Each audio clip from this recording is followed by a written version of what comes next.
and that work's going to continue for quite some time to come, and that work will be ongoing. So today, we're excited to talk about the need for investment in our transportation infrastructure in Washington State. And you know what I'm going to do is, this thing is dripping so much right now that that I think maybe, I hate to do this, everybody. I think can I pull it? Is that? I'm sorry to do this, everybody. It's I thought I could just work through it, but I think it's coming down more significantly. So my apologies to all of you if you need to adjust. Is that going to mess you guys up if I do that? Not at all. And I think it's going to hopefully drop right in front of the podium right now. You want me to set the brakes on this? So does that work? I think we're good. Yep. Sorry about that, everybody, but it's we got a little water right here. That are we all set there? All right. Thanks again for all that. So let me just start again on. We're excited to talk about the need for a significantly bigger investment into our infrastructure here in Washington State. It's fair to say that what I'll be announcing has been in the works for literally many months as we prepared this budget. This greater investment in our infrastructure, our roads and our bridges. But it's also more than fair to say that the events of the past week have really underscored the importance of this investment in light of what's happening, and you'll hear more about that from Julie in just a few moments. So to be blunt, the state has neglected its core transportation infrastructure for too long. Those are just the facts. Too many of our bridges are in dire need of repair. Many of our roadways desperately need attention. Keeping our roads and bridges in good condition saves money, helps working families, and keeps our economy moving. It also creates good-paying jobs for workers who maintain our infrastructure, and we're deeply grateful to all of them. You'll hear more about that shortly. That's why I'm announcing today a historic $2.1 billion investment that will be dedicated to preservation and maintenance of that infrastructure. This is the largest investment in preservation compared to any enacted budget of the last 2 decades. I'm just going to break it down at a high level. It includes $1.1 billion dedicated specifically to preserving our bridges. It includes $164 million for paving projects this summer, so that would be happening very soon, and an additional $756 million for paving over the next decade. So I just want to make sure I'm clear that $164 million, that's this summer. In additional, on top of that, $756 million for paving in the coming years. We have an additional $160 million that goes for a range of other projects. These are things like slope control in our passes that are vulnerable to landslides, something we're certainly seeing in the past week all across our state.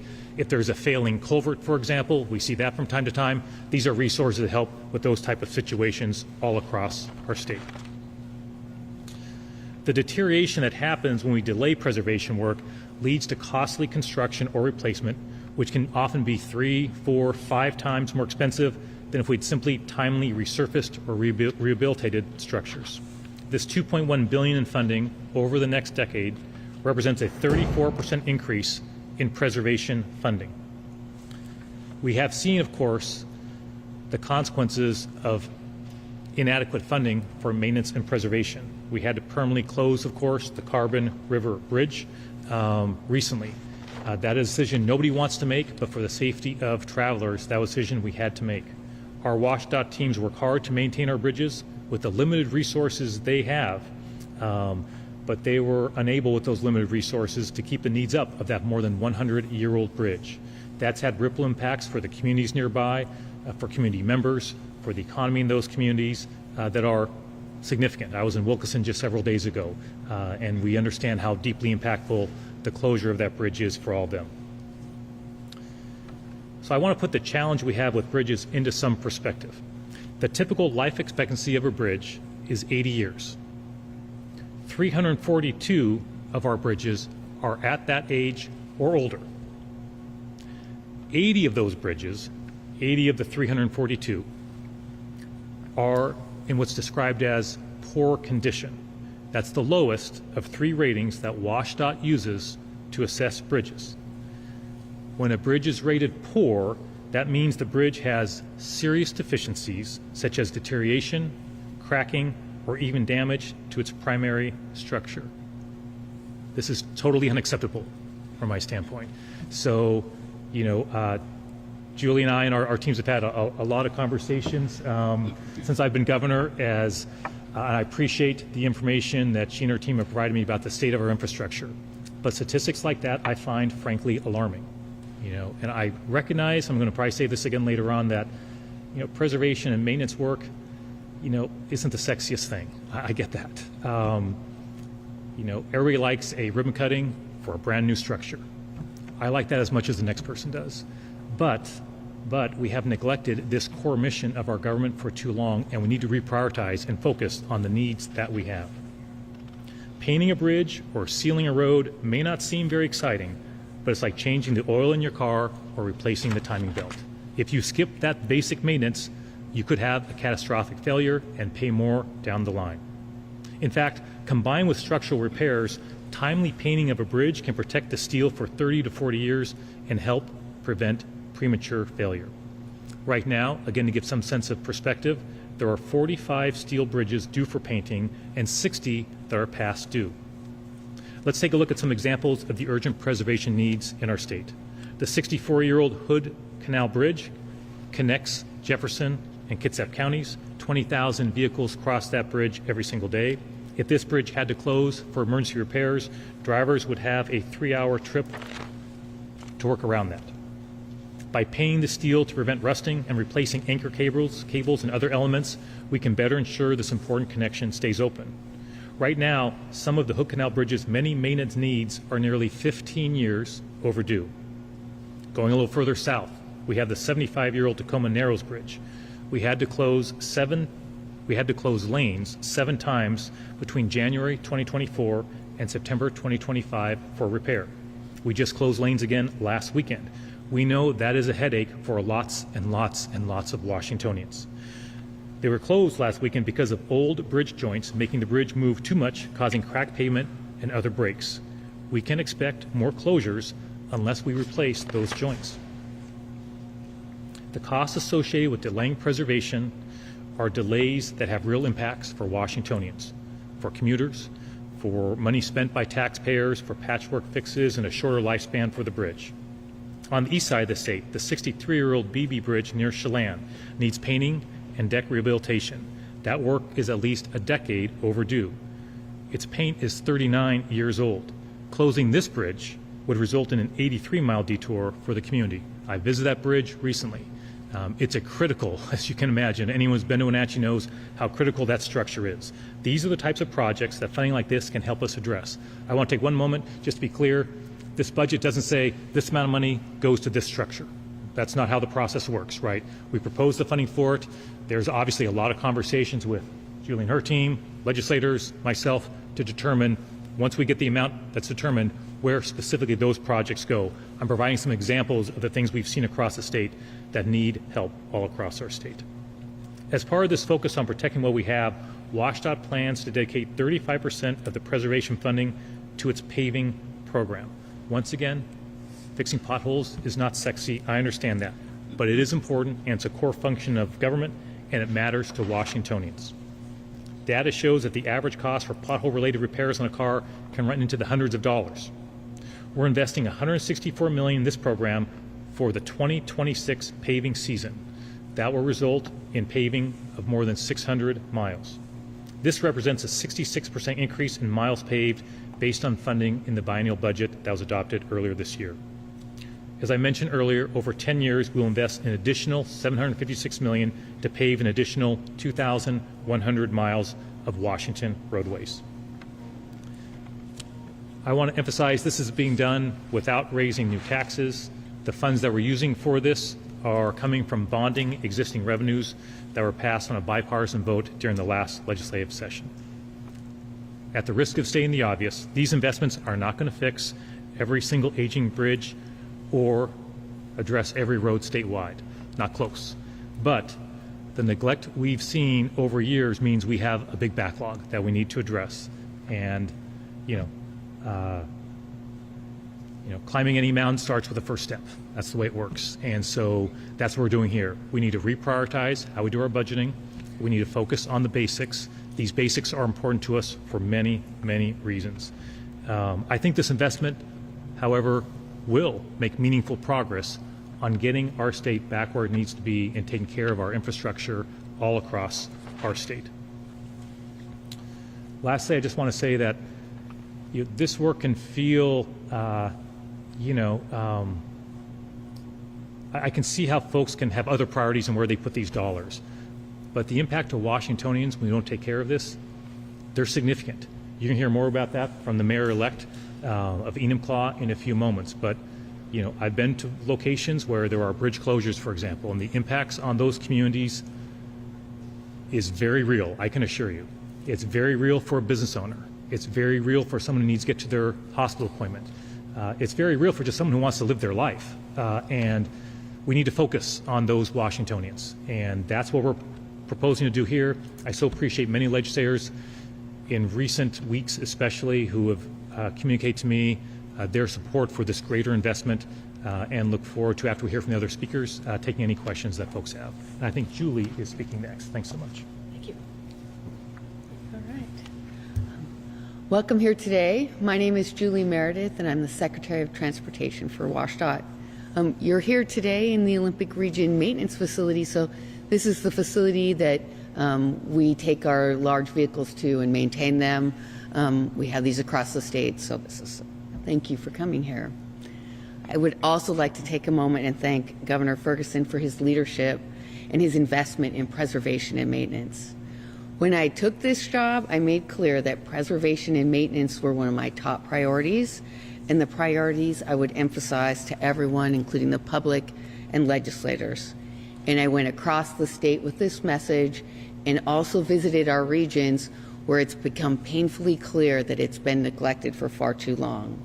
This investment is critical, responsible, and the right thing to do. This is a great step forward to help address critical transportation needs for Washington State.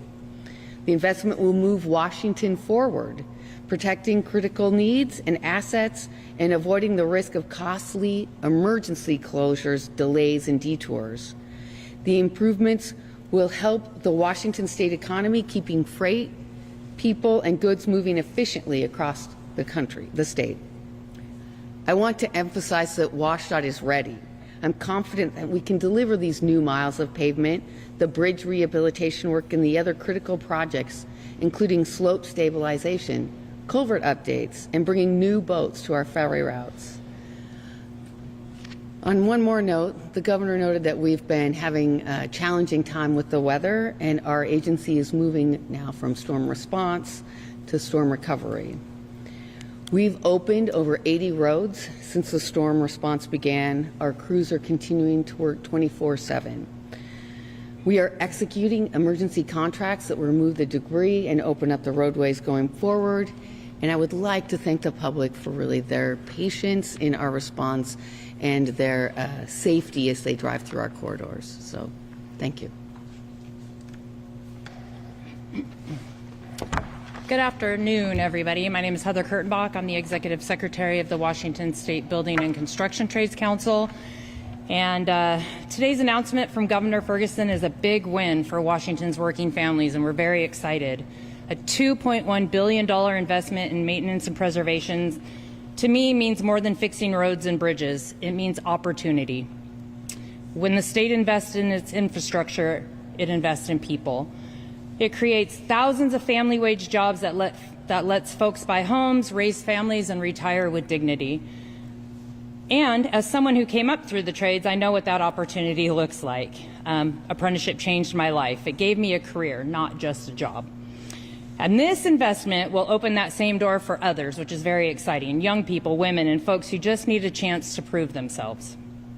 And as Governor Ferguson said, maintenance work isn't always sexy and it doesn't always make headlines, but it keeps our roads safe and our communities connected, and it keeps skilled workers on jobs across the state. Governor Ferguson's plan shows what happens when labor and government work together. We create good jobs, apprenticeship opportunities, and stronger communities. So on behalf of the Washington State Building and Construction Trades Council, we want to thank Governor Ferguson for his leadership and his commitment to investing in not just maintenance and preservation, but also Washington's workforce and communities.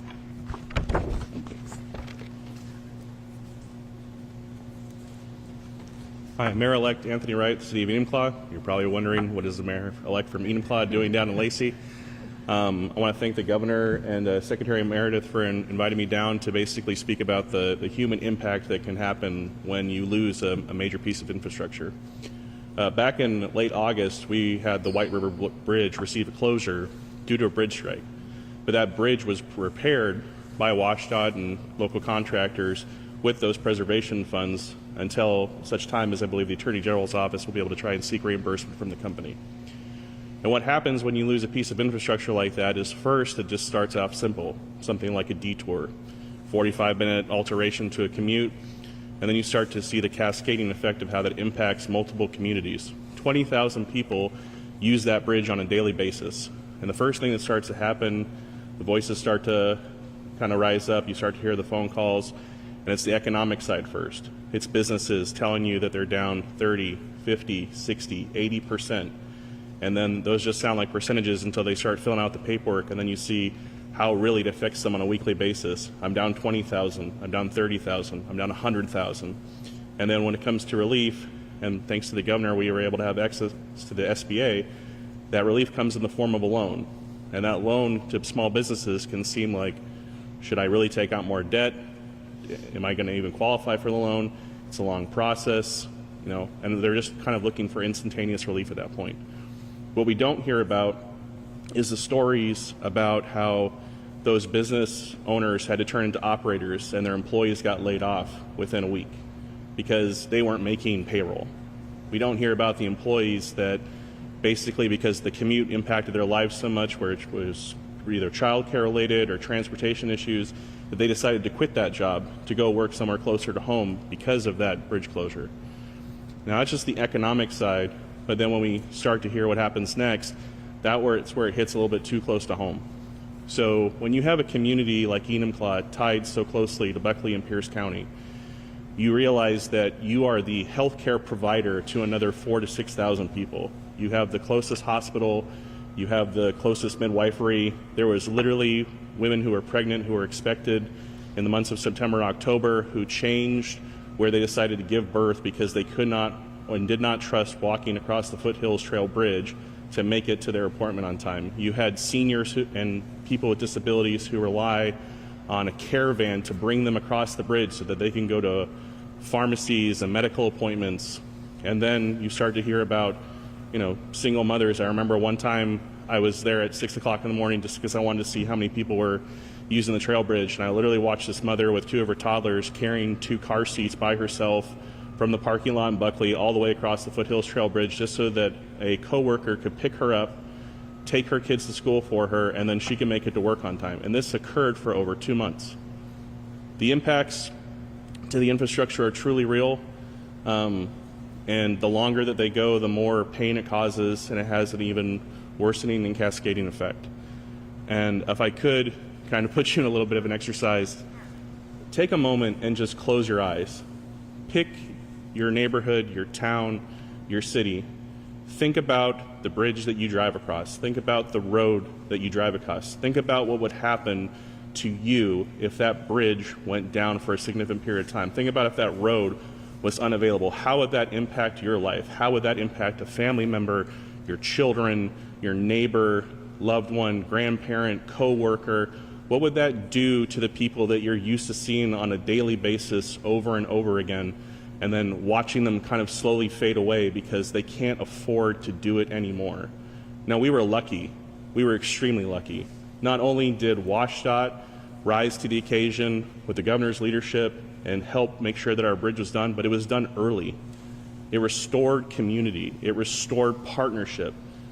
Infrastructure means access. Access to everything that we rely on in a day of instant demand. And I cannot, again, thank the Secretary enough for her work. I thank the governor for his efforts and his leadership during that time. And again, because of this weather, what happened to Enumclaw? We have a piece of 410 washed away, and currently we're in the process of trying to get through that again so that we can restore access to Mount Rainier, to our fellow community of Greenwater, to Crystal Mountain so people can go skiing again. It just, everything is about access. And so I just want you to take that into consideration. I really appreciate the governor's budget and what he's offering. I can't think of a better potential president for the state of Washington for Christmas, also for America's 250th birthday that we have coming up next year. So, thanks. Appreciate it, yeah. You know, we've been looking for a slogan for this, maybe infrastructure, right? Infrastructure means access, right? It might be an appropriate one because it's really true, right? And that was, you know, my experience in visiting, obviously, the communities impacted by that bridge closure. Those were the stories over and over that you spoke to very eloquently, so thank you. And thanks, Heather and Julie, for your remarks. And we're happy to take any questions. I've got folks here who can help me out, and Katie Chapman C's here as well if it's in the weeds on the budget side and the whole team. So, yeah, Joe. What federal commitments have you secured for like roads like US 2, Interstate 90? What kind of assistance will we get from them for maintenance? So I'll just repeat the question so folks could hear it. The question goes, hey, what federal assistance is coming or can we expect, basically? So that's too soon to say, Joel. You know, there's a process for that, as you know, and that's for roads, for infrastructure, for people harmed by the floods, all of what's going on. And so there are different applications, essentially, we make. What you see, for example, on disaster relief, we'll be making our application for that in the coming weeks. We're having conversations with local jurisdictions where we need information that we put together and make that case. Same with the roads, right? There's a process for that as well, to seek reimbursement for costs that we're experiencing as a state, significant costs, by the way, as a state, to fix roads where we can seek reimbursement. So there's different processes. What I will say is I'm spending a lot of time every single day, you know, talking to my team about this particular part of our work to make sure that we are making as persuasive a case as possible to the federal government. And I'm very confident we'll make an extremely persuasive case. It'll be up to the federal government to decide what decisions they make. But we are making sure we are getting many voices to communicate to the federal government when we're ready to make that application across the board. Folks out of their homes, roads that need replacement, that whole range of what we're experiencing. We're working hard to make sure we have a very comprehensive approach to making that request. Yeah. How much money have you already signed up for these emergency contracts? And yesterday you had an early action discussion related to housing. Is there an early action discussion related to this infrastructure cost? There's, I may make sure I don't forget one of your questions, Jerry, so remind me. So on the latter one first, there's a lot of conversation, as you might imagine, with legislative leaders about the crisis the state's facing. They understand, as you certainly do, Jerry, having seen this for a long time, that, you know, the budget that I'm proposing, you know, it was basically done when the storm hit. You know, as you know, these are big, complex enterprises that take many months to put together. So we have been in regular communication with legislative leaders that, hey, this session, we're going to be able to need making some adjustments once we get a full scope of the harm that's been caused by the floods and the weather through that legislative process. Conversations are ongoing on that, so I don't have an answer for you right this second, right, when it comes to this part of it. But I was talking with legislative leaders yesterday, I think it was, just yesterday. So these are active conversations, I guess, is what I'm trying to say. Sorry, do you mind repeating the first question? My apologies. I just wanted to mention earlier, was mentioned emergency contracts. Like Oh, 12 miles. yeah. How much money is already being I don't have that number off the top of my head. I can get Julie that. doesn't have that number. We'll get that to you as soon as possible. So Brianna will follow up to see if we've got the, for the emergency contracts you're asking about and what those costs are. We can get, it's a pretty dynamic situation. We can get you what we've got, and Brianna can work with Julie and the team. Drew. Governor, so yesterday you brought us some new funding for housing. Today we're talking about $2 billion. We all know that there's a budget deficit that's out there. How do we pay for all this? Yeah. And now we have these additional costs. Yeah, thanks for that question, Drew. So the question goes to, hey, folks are hearing about a budget crisis we have as a state, which is true. How are we paying for this? So oversimplifying a little bit, but the state, of course, has different budgets. Our operating budget is the part of our budget that is facing the crisis. That's the part of our budget had the $16 billion shortfall earlier this year. That's facing another shortfall in the budget that I'll be putting out hopefully Monday of next week. That budget has significant challenges. No two ways around that. Other parts of our budget are doing well. Climate Commitment Act, for example, right, is doing well. So in this particular case, and my apologies if I did not mention this in my remarks earlier, is we are using our bonding capacity to pay for this. That is routine. That is what the state does. So we actually have the wherewithal, the resources to do this work. And this is where I'm prioritizing, right, the infrastructure into this part of the budget. So this part of the budget is healthy, right? We can do this in a responsible way. This is fairly routine for us to do in a responsible way. So it's separate than the operating fund. So that is how we're able to move forward on a significant investment and a significant proposal to the legislature. And that can be done without taking from the general fund? Correct. And without increasing the gas tax any more than it's already Correct. going to go up, Correct. Correct. Correct. That's exactly right. despite the last couple of years. Correct. Correct. Joel? Oh, sorry. Yep, yep. Go ahead, okay. You talked about this being a pool of money. Now, the specific projects have been identified, but I'm curious Right. if you could tell me about how things will be prioritized. If it will be regionally throughout the state, Yep. so everyone will benefit. If Yep. you'll go after the worst of the worst. Yeah. I don't know, the Secretary can address Yeah, that. or you sure. can address I'll start, Julie. We'll know that. We've had many conversations all along exactly those lines. So first, just take a half step back. Right. What we propose does not allocate, hey, a certain amount for the Hood Canal Bridge, right, as a hypothetical. It's a pool of money. It's got to go through the legislative process. Hopefully they'll end up exactly where I am, $2.1 billion, right? Hopefully they'll see it exactly as I see it. So let's say we have that $2.1 billion. At that point, and let's say we have $1 billion for bridges. Maybe that's a better example. We have $1 billion for bridges. Obviously, a lot of conversation goes on to make sure, to your point, that this covers the entire state. That's why I mentioned, for example, infrastructure we have all across the state, because that is important to make sure we're touching on communities impacted all across the state. I'll let Julie go in more detail, but of course there's a prioritization. The need is so great. We have so much infrastructure that is literally in poor condition, right, as I outlined. This won't cover all of that by any stretch of imagination. I'll let Julie speak to the kinds of conversations that go on and the prioritization. That's all right, Julie. So thank you for the question. I think as the governor said, the infrastructure is in such a state of disrepair because of the lack of investment that we have more needs than this funding will cover. So our job will be to look at how we can do this and minimize the cost like you would. So you would want to maintain your car at the lowest cost to you. So that's going to be our attempt to maintain it. But we also need to be flexible.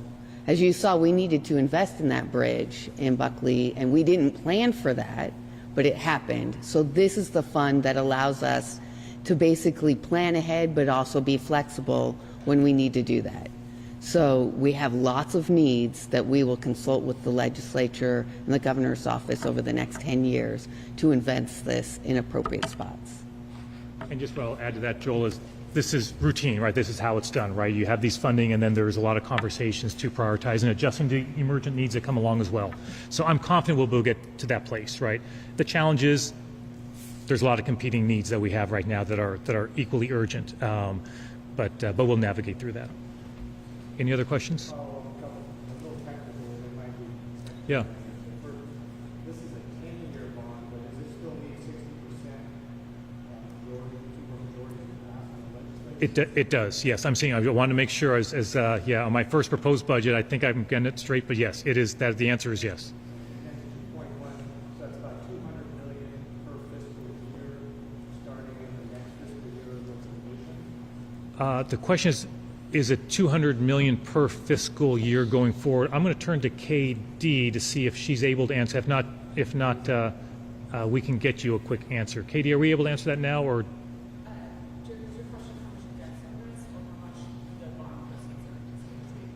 get all the money up front, but I'm wondering if we're then going to stagger it at the equivalent of 200 million to get to the 2.1. Well, why don't we do this? I think that's in the details where I don't have that answer because that's in the details, but we're happy to get that answer for you, yes. I recall there was funding for 2 years, and the state transportation official told the transportation commission, we spent almost all of it this year, and we need 170 million for the second. So is there a division here basically just backfilling what you've already committed to in this budget cycle? No, I wouldn't describe it. I mean, these are new dollars, but you've already Right. planned to spend money, but you didn't have the money. I'm not sure I would describe it that way. In other words, there was the budget. We're trying to move aggressively, right, to pave when we have the season to do it. We can't do that year-round, obviously, right? So there's a window in which that can be done. I've certainly encouraged the team to be as aggressive as possible.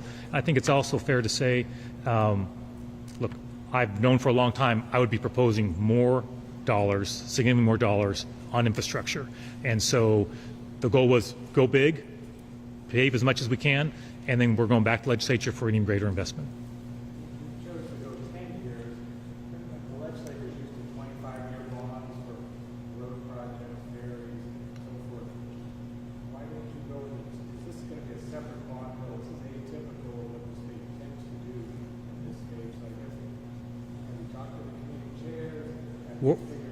We're having lots of conversations. Oh, all the team follow up if we want to follow up. But no, we're going to have a lot of conversation with legislators. What I will say is, as I've been in communities impacted by infrastructure needs, I've heard increasingly, and I've been talking about the need for more infrastructure and speaking to organizations all around the state, and I will say in the last few months, the momentum that I sense from legislators on realizing this is an urgent need that we need to invest in, I think is growing, so I feel confident we'll deal with this. That detailed question we can get for you. Drew? Oh, Drew?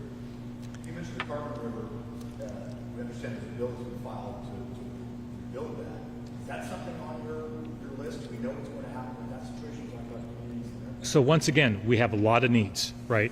All that has to get worked out through a process, right? I don't get to decide that. And, it's not on my own. We're going to have a lot of conversations. There's a lot of competing needs. So I just want to double down on that message, right?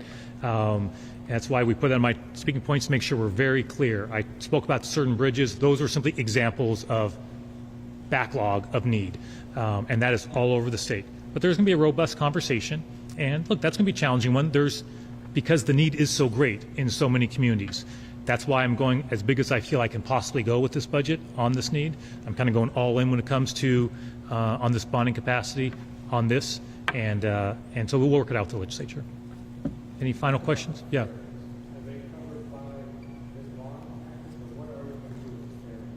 Yes, so we have 3 new ferries are in this budget. That essentially takes up the additional $1 billion of capacity we have, and that allows us to get 3 new ferries built and continues on our trajectory of modernizing our fleet. As you know, many of our ferries are very old. The team does an amazing job of keeping those ferries together, to put it mildly. We've only, remind me, I should let you see, how many ferries have we purchased in the last 20 years or so? Feel free to step up, introduce yourself, everybody, but if you don't mind, just give me a quick update there. Hi there. My name's Steve Nevy. I'm the Deputy Secretary for Washington State Ferries. Like the governor was mentioning, over the last, basically by the time we get the first new ferry, there'll have been a 30-year period where we've only built 7 new ferries. And obviously that's not enough to sustain the fleet. So right now we have 21 vessels. We're trying to get to 24. So the governor's budget proposes a 24-vessel fleet so that when we get boats 1, 2, and 3, we can keep our oldest boats running. And then when boats 4, 5, and 6 come online, we can start retiring the older boats.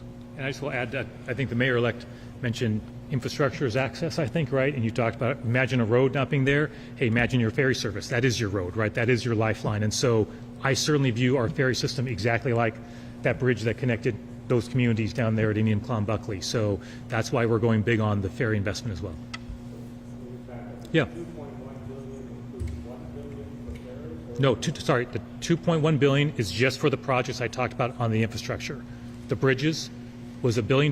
We'll have a press release. I'm sure they can give it to you, Joel. Or to, excuse me. So that's $1 billion for the ferries, right? And then the breakdown I had. But let me start over. $1.1 billion for the bridges. I set my talking points down, but I broke down from there how much went to the pavement. I think I'm going to work off memory. It was like $156 million, I think, for this summer. Thanks so much. $156 million for this summer, and then an additional $700 million plus over the next 10 years. That gets us to that $2.1 billion, if that makes sense. The ferries is on top of that. We're here. We got things we can hand you. Yeah. So that means your bond will be actually $3 billion? Correct. Yep. That's exactly right. Yep. Correct. $2 billion is for what we're talking about here today, the infrastructure, the bridges, the roadways. Another $1 billion for the 3 new ferries. That's exactly right.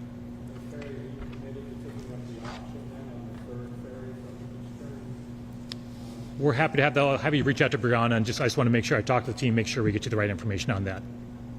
So we had quite a to-do list, and that's what we're going to deal with here. Yes. How did, this is maybe a question for the Secretary as well, the last couple of weeks, massive 410 Highway 2. Yes. Does this delay that backlog? I mean, these are projects that jumped in front of that line. I would think you're talking about repairs. I guess how big an impact is what we've seen the last couple of weeks going to have on this to-do list or wish list? Well, I'll start, and Julie may want to add, and then we'll wrap up after this question. So, I mean, first of all, what I want to emphasize is, we still don't know, I want to emphasize this, the full scope of the harm to our state, okay? We still have a lot of our state underwater. That includes, that is the state of things right now. So I really want to emphasize that, right? We want to give you the best information we can, but I just want to be super clear, Drew, right? Like we don't know the full scope, the human toll, right, and also the infrastructure toll. Number two, and Julie can speak to this. I think she mentioned we have emergency contracts, right? We're getting help to deal with the infrastructure needs that we have right now on a very emergent basis. And so, Julie, I'm not sure if you can sort of speak any more to how this impacts this work that we're proposing here. Yeah. This is a 10-year plan, and the storm was just this last month. So I think we, as the governor said, we have a lot to learn. These emergency contracts, some of them will open the roads again, and they will continue to function. Some of them are just to get the debris off the road so that we can see what's underneath, and that's where we're at in some of those corridors. So that's why it's challenging for us to say. And I think that also highlights the need for us to be flexible when we look at the preservation dollars, because this is the funding that may need to be necessary to address some of these issues going forward, not just for this year, but in the future. Thanks, Julie. And thanks you all for being here. We appreciate you taking time. We know how busy you are. Once again, I'll say we appreciate that the media has been, I think, just really a huge help in communicating out to the people the scope of the challenge that we're facing. And we really, it's been a huge help. So thanks everybody for being here, and hope you all have a great day. Thanks, everybody. Thank you. Thank you. Yeah, I appreciate it. Yeah. Thank you. And we avoided the water. Well, it didn't seem so bad at first, and then suddenly it was coming down. We right? walked up, I was like, oh no. It was really coming down. Thanks. Yes. Yeah. So Yes. we managed to navigate. Thank you again. Yeah. Absolutely. Huge help. We really appreciate it. Yeah.